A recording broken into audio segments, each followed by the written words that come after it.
Mbah Bisri niku salah satu yang kula dapatkan. Beliau itu paling suka dengan amalan bersama.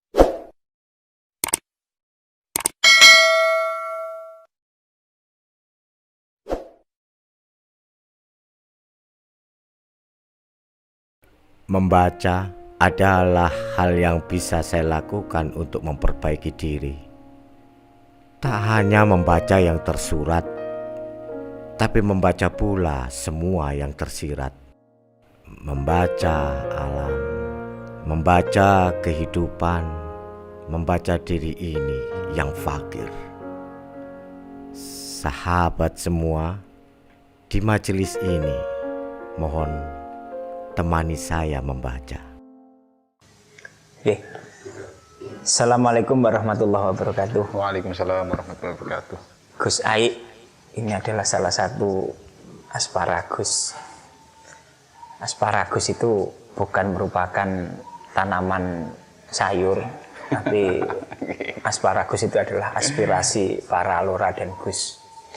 Jadi di dalam pesantren itu kan ada regenerasi dari kiai sepuh itu biasanya putra-putranya disebut dengan sebutan Gus.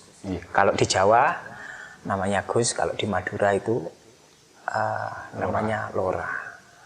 Nah, di dalam pesantren tersebut itu kan, pesantren itu kan apapun juga kan kerajaan-kerajaan kecil. Iya. Punya otoritas tersendiri. Iya, punya otoritas tersendiri dan tidak bisa saling menjajah antara satu dengan yang lain. maka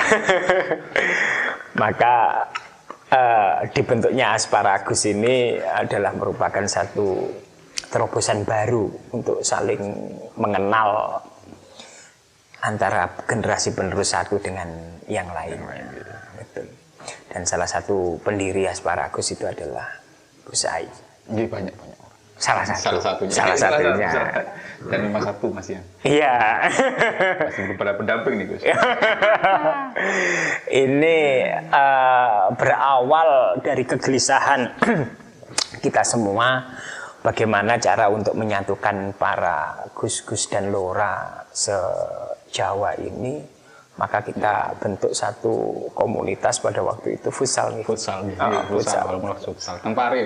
Di Pare. Pertama kali kebetulan saya jadi ketua panitianya itu, Gus. Oh iya. Iya, yang hadiah kambing. Hadiah kambing.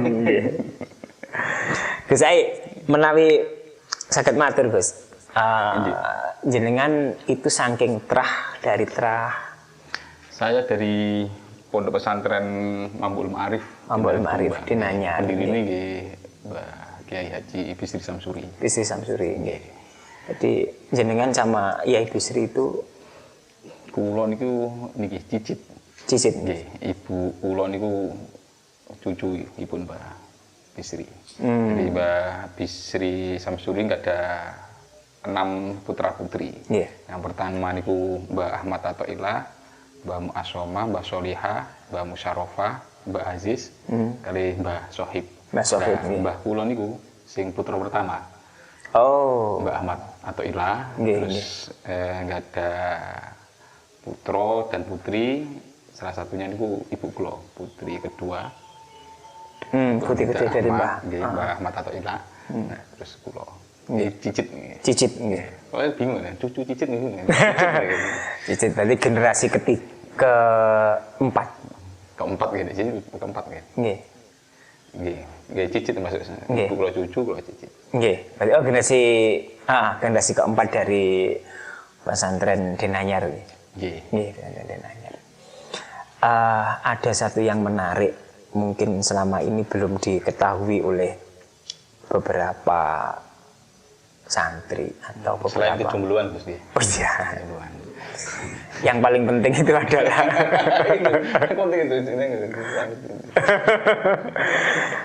apa wadifah dari buyut jenengan itu yang sampai sekarang itu mengena, istilahnya wadifah tersebut itu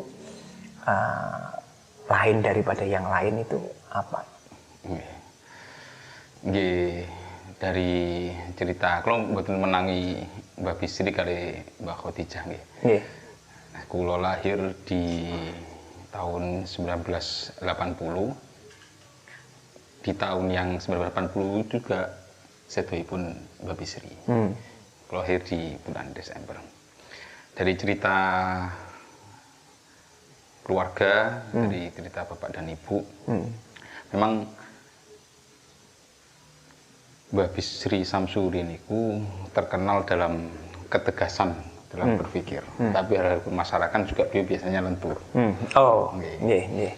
Nah, di kita itu wonten di Pondok Denanyar itu ada dawuh dari beliau yang terpampang di gerbang pondok untuk mengharapkan semuanya untuk bergabung di Nahdlatul Ulama. Kalau memang aku anggap dari golonganku, santriku, yo hikmah bergabung dengan Nahdlatul Ulama. Perjuangan beliau dalam bersama dengan Mbah Kiai Haji Wahab Hasbullah, gitu, dengan guru beliau Hadratus Syekh Mbah Hasyim Asy'ari dan beberapa masa yang lain dalam sejarah pendirian Nahdlatul Ulama ini kan juga munculnya perbedaan-perbedaan yang ada itu tetap tidak menghilangkan ketawaduan beliau. Nah, di situ yang dicontoh keistimewaan dari pondok pesantren, keistimewaan dari yang di Nahdlatul Ulama itu kan ketawaduan yang para masyayikh. Mbak Bisri niku salah satu yang kulo dapatkan. Beliau itu paling suka dengan amalan bersolawat. Solawat. Saya untuk istiqomah. Terus amalan wajib itu solawatnya, terus kedisiplinannya beliau. Begitu juga salah satu ada selain solawat juga ada yang rutin juga dibaca oleh beliau niku setiap mantun sholat.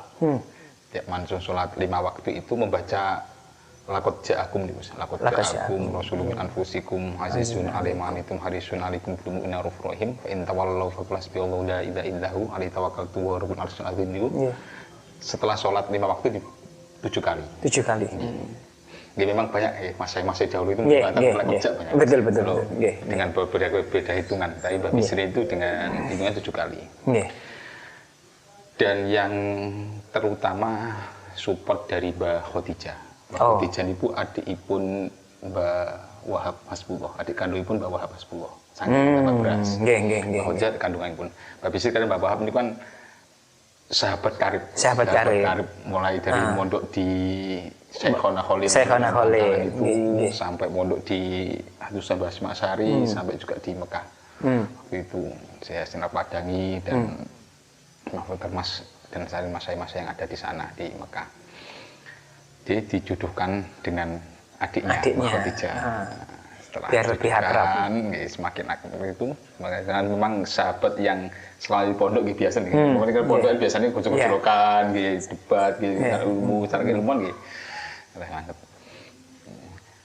Setelah menikah niku, setelah menikah niku masih ada sekitar 1 tahun 2 tahun gitu. Beliau itu mengabdi di Nabras, setelah itu diminta oleh untuk supaya di Denanyar.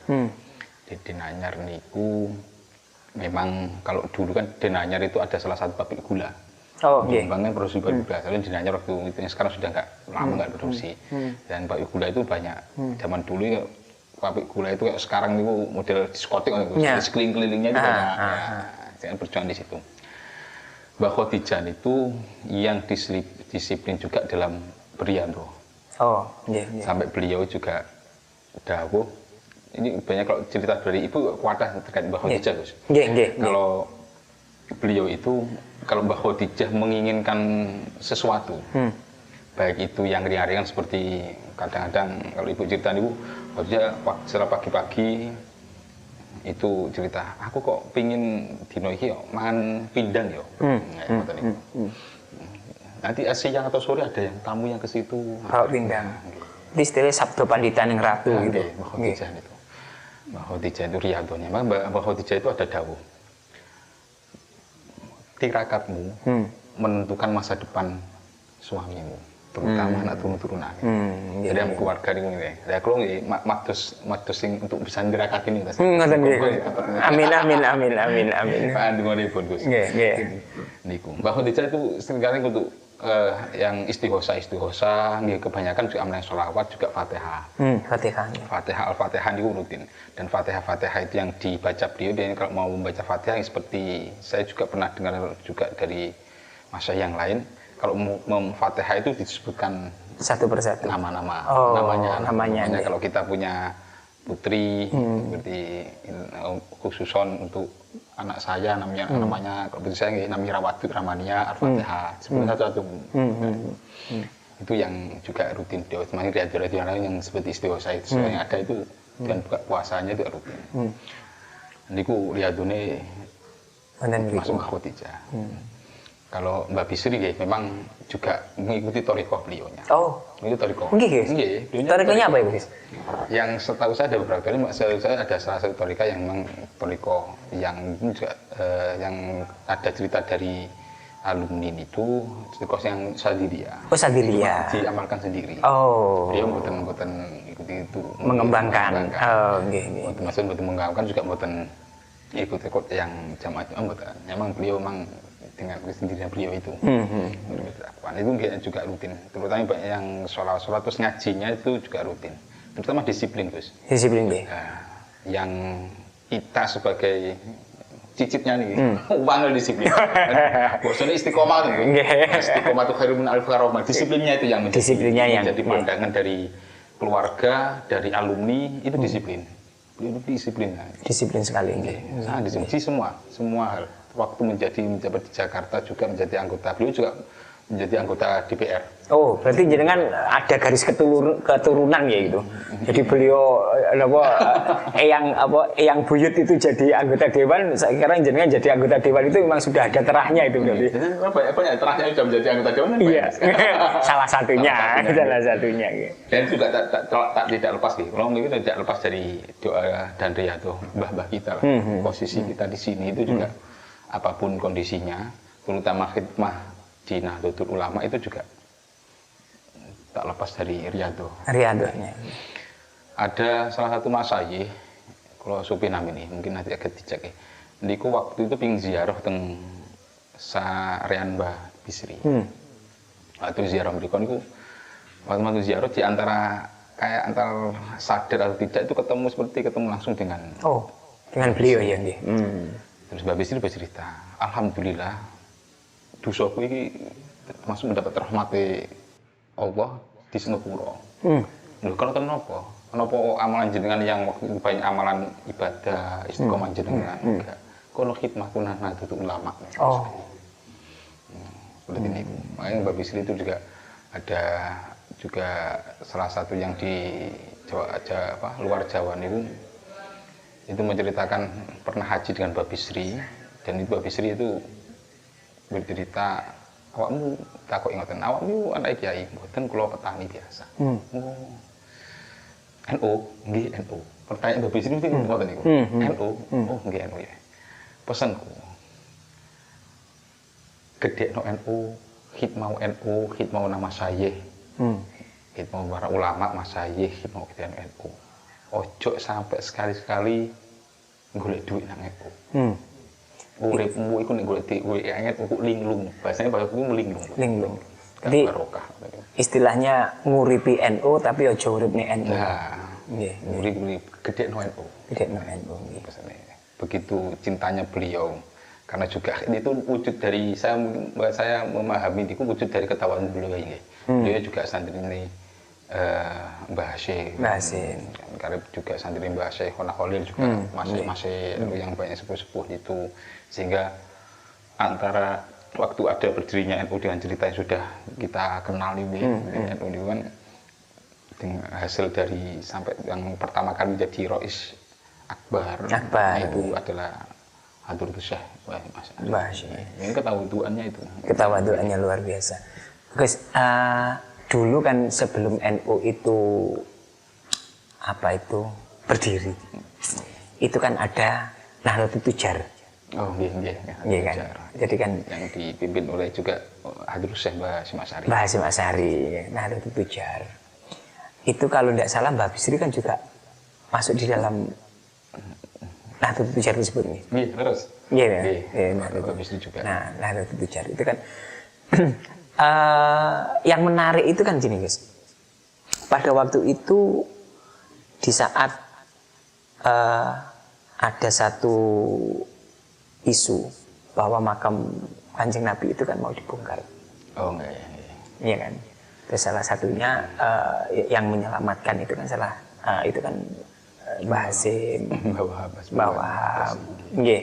Nah, dan saya kalau tidak salah mendengar itu yang Mbah Bisri atau Mbah Wahab ya yang punya biro travel umroh pertama kali itu Mbah Wahab ya. Iya, Mbah Wahab ya. Jadi kan berarti pada waktu itu bisanya sowan ke Raja Saudi itu karena latar belakangnya Mbah Wahab itu mempunyai biro travel tersebut berarti kan. Nggih, termasuk nggih enggak ada apa ya nggih bareng-bareng dengan para masyayikh waktu itu. Masyayikh niku nggih. Salah satunya juga di niku nggih, diizini dan diutus oleh Hadrus Syekh. Karena memang pergerakan Mbah Bisri di dalam sebelum Nahdlatul Tujar itu Tatassurul Afkar itu memang diajak kalian Mbah Wahab yang banyak bergelut di bidang sosial dan itu Mbah Wahab Mbah Bisri diajak untuk di wilayah itu mulai Tatassurul Afkar itu mulai sebelum berdiri itu ada Nahdlatul Tujar kebangkitan para pedagang saudara-saudara itu penting dan itu menjadi PR juga bagi kita. Nah, itu dia. Jadi kan asparagus kita ini juga betul, bagaimana Nahdlatul Tujar, istilah kebangkitan ekonomi, baik itu kerakyatan, ekonomi juga untuk yang bermanfaat bagi lingkungan kita, terutama khususnya gitu Nahdlatul Ulama. Nahdlatul Ulama penting sekali untuk jiwa apa nih? Spirit Nahdlatul Tujar itu dibangun dan dibangkitkan kembali terutama di saat era-era pandemi ini juga harus semakin Nah, kira-kira kalau menurut jenengan guys, kita di Asparagus itu selama ini kan masih konteksnya itu konteks pengenalan selama beberapa tahun itu. 2014 kalau nggak salah Asparagus itu di dari berapa nih? Waktu itu pas puasa, pas puasa. Futsal malam-malam. Ya betul. Misalnya malam-malam itu.